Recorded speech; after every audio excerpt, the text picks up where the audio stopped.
from the Real World webinar brought to you by SmartGridNews and Accenture. And our topic today is secrets of customer adoption.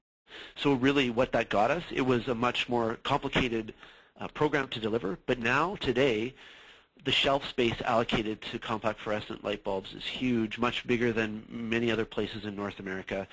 And it also educated all of our retail partners. So now they're bringing in the new technology. They're selling it to our customers. We've really seen that this has been critical for us. The other places we've seen success in this is around working with chambers of commerce, business improvement associations, all different sorts of small business associations as well, because of course those are very difficult areas to reach, and they're much better at reaching it for us. So a critical one, and one that I'd encourage, if you don't already have this as a principle, ensure that you really drive that home, that to build this long-term infrastructure and capacity so that 10 years from now you don't have to be running a program that industry's taken over for you. You really need to think about having these partnerships created up front. My favorite of all of our principles we call the power of norms. I've got a great video that I normally show at this point, but I can't do it with this webinar. I'll give you the link in a second. But what is the power of norms? Really simply, it's the power of peer pressure. It's seeing friends and family doing activities. It's seeing celebrities and people that you respect doing activities. Program managers really need to have an eye to not only what is your target market, but how are you going to create these advocates for you? How are you going to tap into these people that you're now going to hold up to generate excitement about your program? If you Google elevator prank old candid camera, now be very careful when you do this. If you forget some of those words, you could get some awkward video that you don't want coming up on your company internet. So definitely type in all 5 of those words. But what comes up in this old candid camera video is just how you can influence people's behavior and make them change the way they normally do things. So how can we do that? At a very basic level, it's something that we all probably do already. You've got referral programs, you've got case studies. Those are all the power of norms and great tools. How can you take it to the next step? What we've called is the importance of creating these advocates. What part of your program offer is now going to be creating tools or communication channels or opportunities to now get people who participate in your program to go out and sell it for you?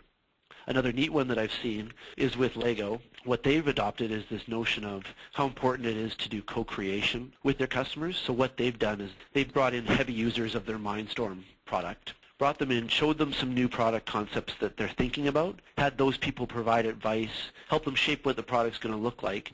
So they get 2 benefits out of that. One, they get a better product because they've got these expert users using their, or telling them how they need to improve their product. What they've also got is when these people go back into their different communities, they're going to tell all their friends and family about, well, there's a cool new product coming out from Lego, and by the way, I helped to create it.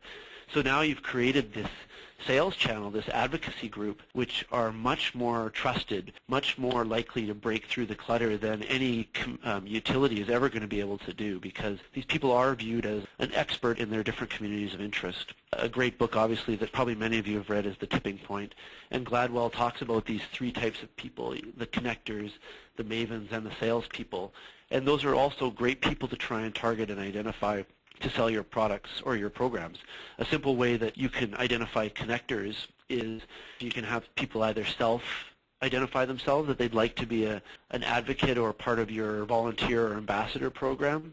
And then what you can do is there's a test that Gladwell talks about where he asks people to look at a list of, I think it's a random 100 last names, and tell how many of those people you actually know with that last name. And then he says that the average person will identify 25, 30 last names, and that's normal.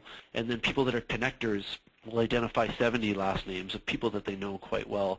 So that can be a quick little test even to identify people that might be good at carrying your message. So we've done that with a couple of our programs, one where we've actually created this group called Power Smart Volunteers, and it's just regular folks, but they're very passionate about conservation, and they have a great network that they can tap into. So we're trying to get them to sell our PowerSmart programs.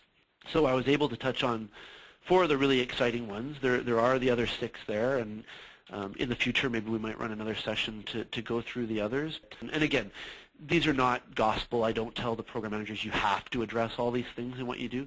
It's really a good checklist just for them to reground them, recenter them, and think about these things that we know will work and will get people to participated in programs, and that's the way we use it today. And it's a continually evolving tool, so even in working with Greg and Accenture, some of their findings has helped us to reshape our 10 principles.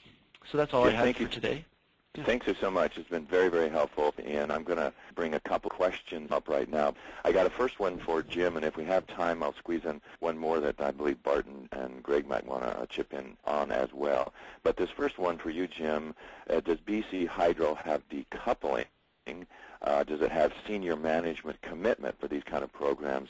For instance, is there a demand-side management career path at your utility? As far as senior management buy-in and championship, it's really a great question. It's very important that we've been lucky enough, especially over the last 10 years, to have 2 CEOs that were very passionate about this and very involved actually in our program work. So critical to get them involved. Another neat one that I'd ask other utilities to think about is we created a Lead by Example group. So a small team within BC Hydro whose sole mandate is to try and work with internal employees and around all of our facilities to ensure that we're trying to be as power smart as we can. And we even trial some of our commercial offers and industrial offers within BC Hydro itself to see if it would work with our customers. So real critical to get that corporate buy-in. And again, for us, we've got almost 6,000 employees that we want to try and use to be our ambassadors in selling our program out there. So great question and really important. Well, let me answer this one and invite Greg or Bart to jump in as well. The question is, are you seeing any research results that shed any light on the question of, do consumers want to be and are they willing to continue to be active participants, or do they want the set and forget type of programs? Yeah, Jesse, this is Greg Guthridge here. I would say that there are 2 different points of view here. There are certainly some consumer segments that want set and forget, and then there are others who want to be much more active. Now, what's curious about this is the set and forget crowd. If you think about it today, you have most homes today, or at least homes built over the last 15 years, have programmable thermostats. And unless you make the set and forget very easy and very intuitive, the set and forget crowd are going to have a hard time even using the most basic of tools.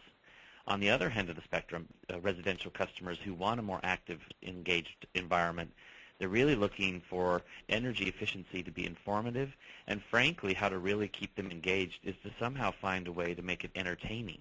And there's a lot of interesting new thinking going on around how and what can be done to make the energy efficiency story more entertaining and bringing entertainment in as part of the value proposition. And you'll see, I think, a number of disruptive third parties who are not traditional to utilities start to enter the marketplace with that entertainment factor. Interesting. Because of time, I do need to wrap up. I promised that I would mention to you here at the end the Smart Grid Consumer Collaborative. It's a nonprofit. It's a 501(c)(3). It's chartered for research and education in the public good, just launching some research and some shared best practices. It's a coalition of utilities and vendors and consumer advocacy groups, including some public utility commissions and others. So it's a great group. Go to smartgridcc.org if you'd like to learn a little bit more or make an inquiry about possible membership. So I want to know you about that. The only thing left to do is to say thank you very much to Accenture for their support, to our panelists, Greg Guthridge, Bart Schoenbart, and Jim Nelson of BC Hydro for taking the time, and to you for joining us. We'll see you very soon at the next installment of Lessons from the Real World.